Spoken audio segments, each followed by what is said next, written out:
Aquarius, hi! Welcome to Mr. Queen PH. At ito ang inyong money reading ngayong April 2024. So, titignan natin kung ano ang energies ng inyong kaperahan, money, career, finances ngayong April.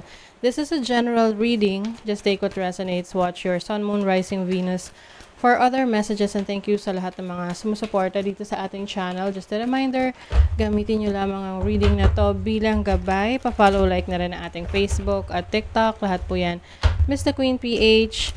Like, share, subscribe, turn on post notifications para lagi kayong updated sa ating mga readings. And also, if you are interested in private readings, naka 30% discount tayo hanggang March 31. So, extended yan hanggang March 31. So, yung link para makapag-book ay nasa description at sa pinned comment. Paki-check nyo na lang po. Okay. Aquarius. Let's see. What's up with your money, career, finances para sa mga Aquarius? Kaperahan. Justice. Ayan, baka meron na magbabayad ng utang sa inyo. Oo. You also have creativity. Mas marami kayong creative ideas ngayon on how to make money, no? Oo. Kung ano-anong ideas yan. Malikot ang inyong isip ngayong April pagdating sa mga pagkakakitaan. And you are also divinely guided.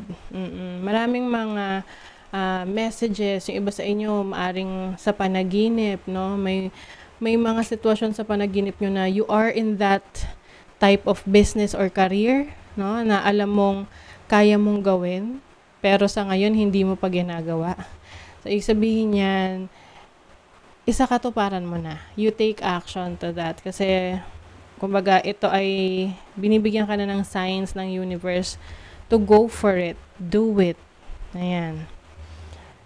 So, yung iba sa inyo kung kayo ay nagkaroon ng challenging situation sa finances, sa kaperahan, ngayon, magbabalance na yan. So, maayos nyo na. Meron na kayong solusyon sa inyong mga financial constraints, struggles.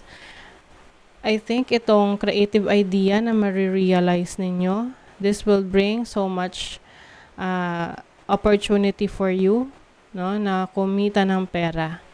Yan, no? Para siyang download sa inyo. Dinownload sa inyo ng universe na nagising na lang kayo tapos meron kayong isang magandang idea na alam nyo pag ginawa nyo, pwede nyo talagang pagkakitaan. Or meron kayong napanood na video sa social media or sa TV. Tapos naisip nyo na, oh, magandang idea to. Yun. So, you will be more creative. Marami kang mga makikitang options available para sa iyo. So, piliin mo dyan kung saan ka mas interesado, saan ka mas advanced na, no? So, saan ka mas may skills na i-develop mo na lang. Let's see your overall energy. You have the 5 of Wands. Very competitive kayo ngayon, Aquarius. You also have the 10 of Cups.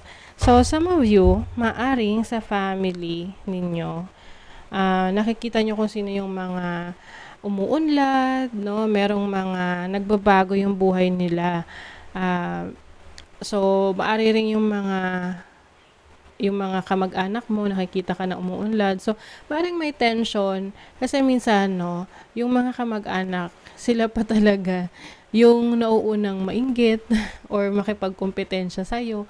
Kasi feeling nila, pataasan, no? Sinong mas marami ng na-achieve, no? Lalo na pag sa mga kwentuhan, sa reunion. But for you, I feel like itong pagiging competitive mo ay para sa pamilya mo.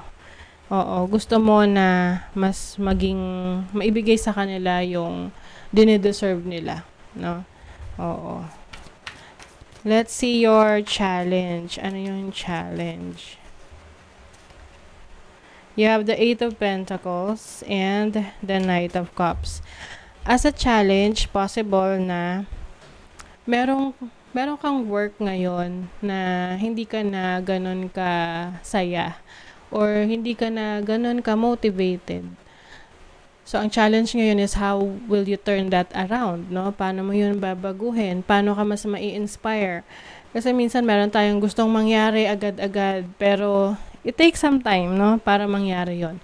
May prosesong kailangan pagdaanan. So, kung ano yung meron ka ngayon, no? Ano yung resources mo ngayon? May trabaho ka, may negosyo ka, may kinikita ka naman dyan. Pero may times na parang ayaw mo na or napapagod ka na or stressful na or toxic na.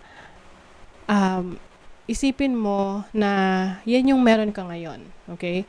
So, importante na yan muna yung bigyan mo ng focus, ng attention.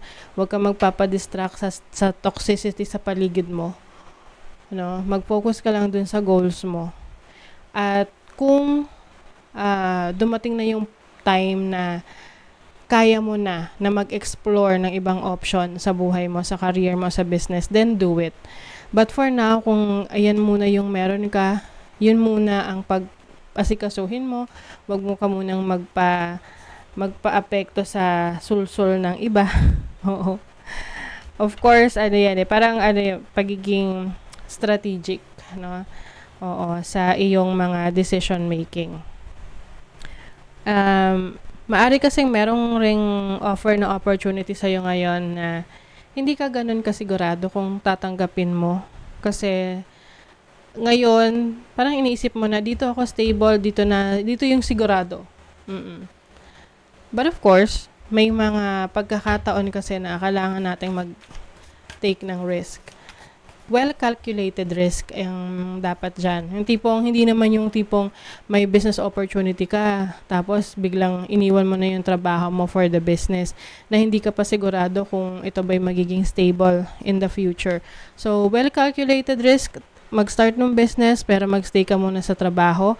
Pag nakita mo na maganda na yung takbo ng business mo, saka mabitawan yung trabaho. Ganun lang. Okay? Let's see your opportunity. Five of Pentacles. Wow, okay. Meron ditong, yung iba sa inyo talagang nasaid pagdating sa pera. Maaring may mga ibang pinagkagastusan kayo. Pero ngayon, matatapos na yan. You have the opportunity na makabawi. No? Na makuha na yung, kaya may justice dito eh. Oo. Mababalance nyo na. Your blessing, King of Wands. And the Four of Swords. So, healing your finances, healing your challenges sa inyong kaperahan. And I feel like mas magiging open ka ngayon sa ibang possibilities, no, sa finances mo. May recovery na dito eh. Yung iba sa inyo, yung challenging situation nyo sa pera, matatapos na. May ending na yan with the World card. May completion na. Yung iba sa inyo, meron kayong mga binabayaran na matatapos na, no? Oo, pwedeng loan, pwedeng car loan, housing loan, or kung ano-ano pang responsibilities ninyo financially na matatapos na. So, iba sa inyo, ang blessing nyo is kahit paano is you will feel relieved, no? Na makakapahinga ka na dun sa ibang mga opportunities, mga pinagkakagastusan mo. Oo.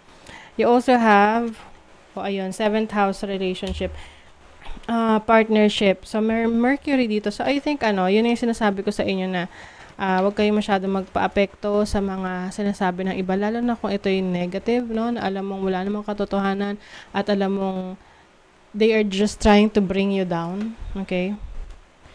Some of you, meron kayong makukuhang blessing pag meron kayong tinulungan. Maliit man na bagay yan or malaki, meron kayong blessing. So, halimbawa, may nang hihingi ng tulong, kahit maliit lang na amount. Kung meron ka naman, tumulong ka. Kasi, yun yung way ng universe to give you something. No? Give you a blessing. You also have the sun in Scorpio. I feel like you are more, palaban ka talaga. Oo. Sa ngayon, gusto mo na ipakita sa mundo na ikaw ay malakas. Na ikaw ay ipaglalaban mo yung mga prinsipyo mo sa buhay, yung mga pangarap mo, na walang pwedeng kumuha niyan sa'yo. Yes.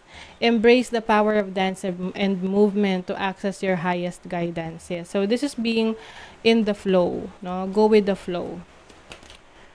Accept the inevitable, let go of the past, and welcome a rebirth to begin. Yes. Sa iba sa inyo, merong ile-let go na alam nyo hindi na helpful sa inyo sa trabaho, sa career, sa finances. Pwede rin tong, dati nyong attitude sa trabaho, sa business, sa career na alam nyo hindi nagpaunlad sa buhay nyo.